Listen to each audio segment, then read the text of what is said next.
À San Francisco, en Californie, un service funéraire a pris une tournure inhabituelle lorsqu'une veuve s'est approchée du cercueil de son défunt mari pour lui faire ses adieux et a entendu frapper à l'intérieur. Paul Davis avait presque tout ce qu'un homme pouvait désirer dans sa vie. Il avait une entreprise florissante, une famille adorable composée d'une femme et d'une fille aimante, et une magnifique maison dans un beau quartier de San Francisco, en Californie. Mais malheureusement, sa vie parfaite s'est effondrée un jour lorsqu'il a appris que sa femme et sa fille étaient mortes dans un accident d'avion fatal. Paul était alors en voyage d'affaires au Texas, mais dès qu'il a appris la nouvelle, il est rentré en Californie, espérant que ce n'était juste qu'un mauvais rêve, mais hélas, ce n'était pas le cas. Le moins qu'on puisse dire, c'est que Paul était dévasté après avoir perdu sa famille. En effet, il est devenu dépressif, a refusé de faire quoi que ce soit et est resté au lit pendant des semaines. Son entreprise a commencé à perdre de l'argent, mais il s'en fichait. Tout ce qui lui importait, c'était sa famille. Il voulait sa femme Linda et sa fille Claire, qu'il attendrait chaque soir à son retour à la maison. Lorsque le secrétaire de Paul, M. Jones, l'a vu dans une telle détresse, il était très inquiet et a décidé de lui rendre visite. « Monsieur Davis, a-t-il dit. Je comprends que c'est difficile pour vous d'oublier ce qui s'est passé, mais vous le devez. Vous ne pouvez pas tout jeter comme ça. M. Jones, a dit Paul calmement. À ce stade, je ne me soucie de rien. Je veux que ma femme et ma fille reviennent. Nous avions une si belle famille. Mais ça, tout ça. Juste. Comment ça pourrait ? Les yeux de Paul s'illuminaient à mesure qu'il parlait.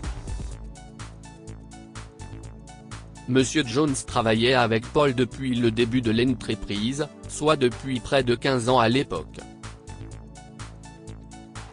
Il tenait sincèrement à Paul et estimait qu'il était de sa responsabilité de l'aider à traverser cette période difficile.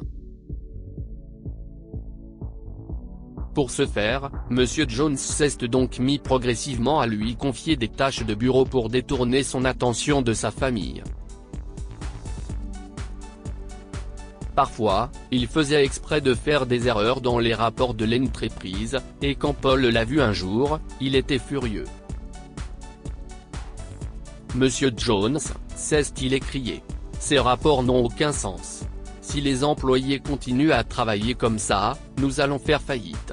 Si est exact, monsieur, a dit solennellement M. Jones, heureux de retrouver le vieux Paul. Vous devez être présent dans le bureau, monsieur. Aucun des employés ne travaille correctement. Nous devons faire quelque chose à ce sujet.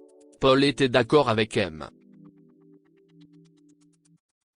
Jones, et avant même de s'en rendre compte, il était devenu un véritable bourreau de travail, travaillant jour et nuit pour que son entreprise puisse atteindre de nouveaux sommets.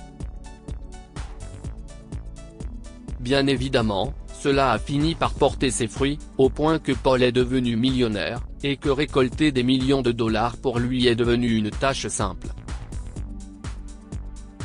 Mais il y a une chose sur laquelle il était catégorique, il ne voulait pas que l'amour entre à nouveau dans sa vie.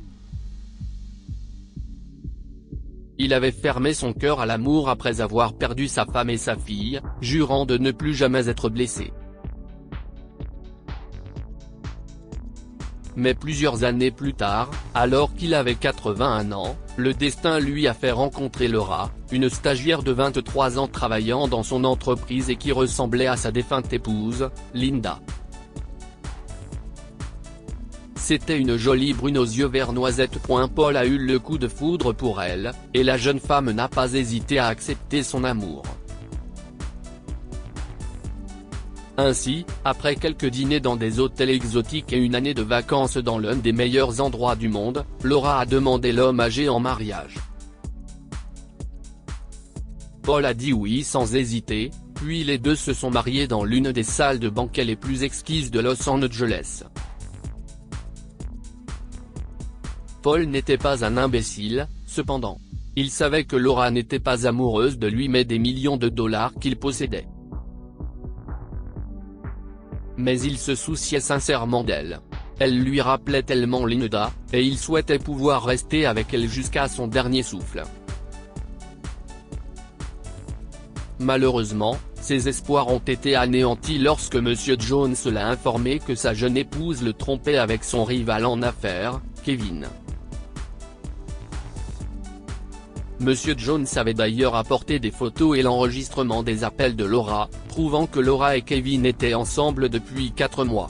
En effet, Paul s'est effondré. Il aimait tellement Laura qu'elle était la seule personne à connaître son passé, à savoir la dépression qu'il a connue après avoir perdu sa famille. Mais les choses ne se sont pas arrêtées là. Un soir, en rentrant tard chez lui, il a entendu Laura au téléphone avec Kevin. Paul a découvert qu'elle avait l'intention de l'inviter à un rendez-vous et de soudoyer un serveur pour mettre du poison dans son vin.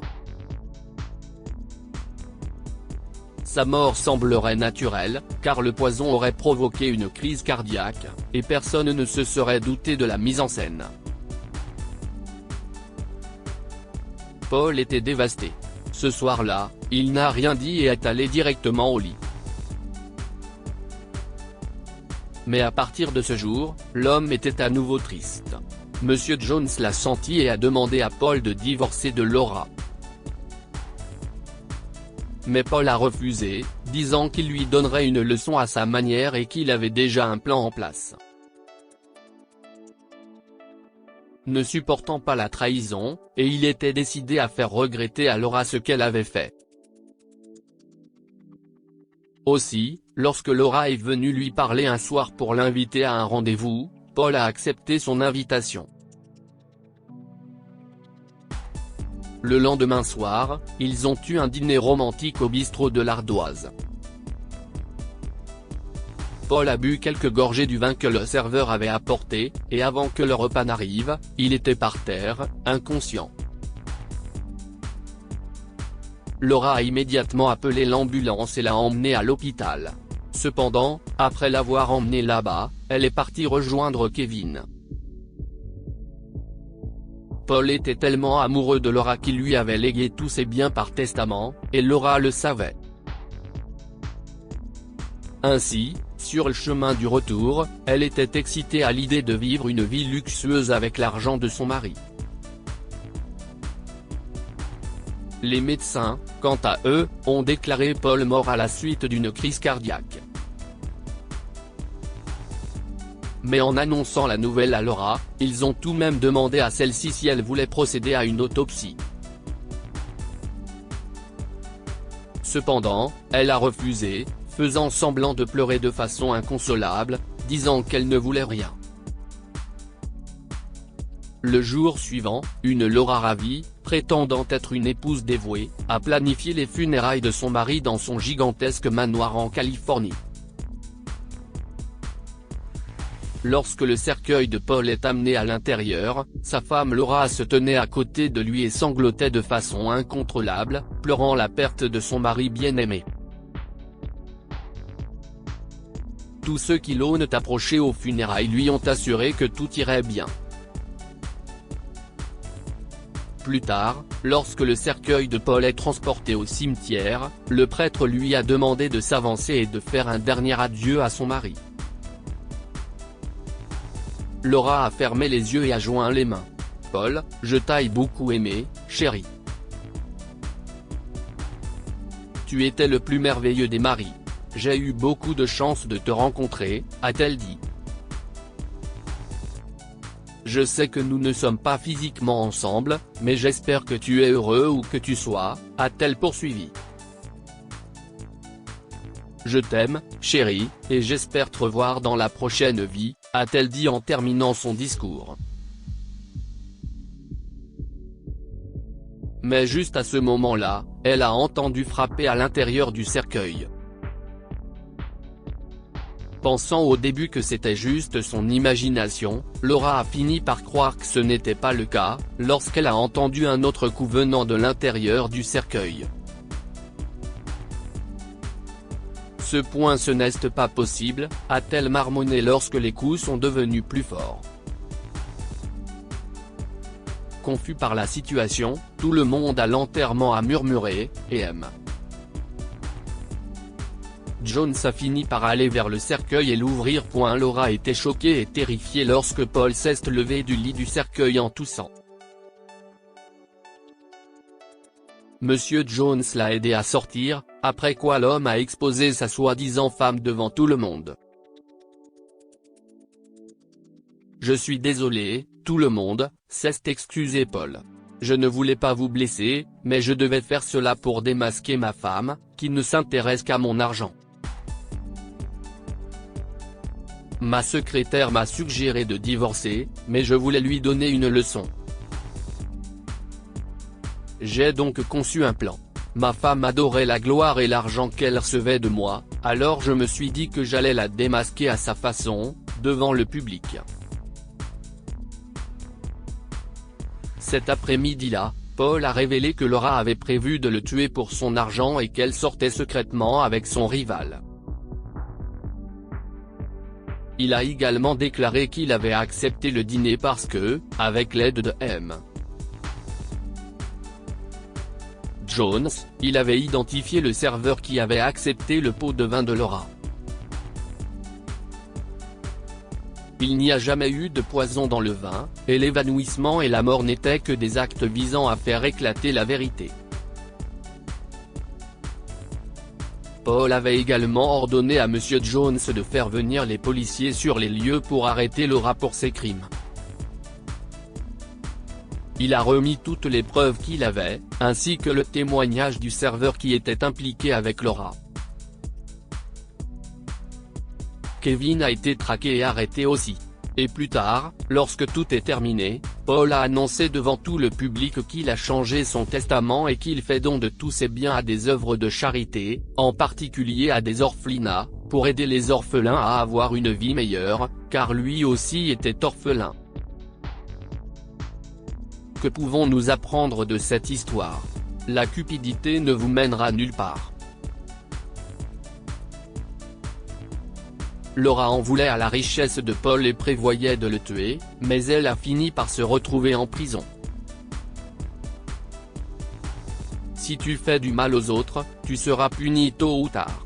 Laura et Kevin avaient prévu de tuer Paul pour récupérer tout son argent, mais ils ont fini par payer chacun pour leurs crimes. Lire aussi, les enfants assistent aux obsèques de leur mère pour partager l'héritage et la voient ouvrir les yeux lors de son dernier adieu. L'histoire du jour. Abonnez-vous à Amomama sur Google News.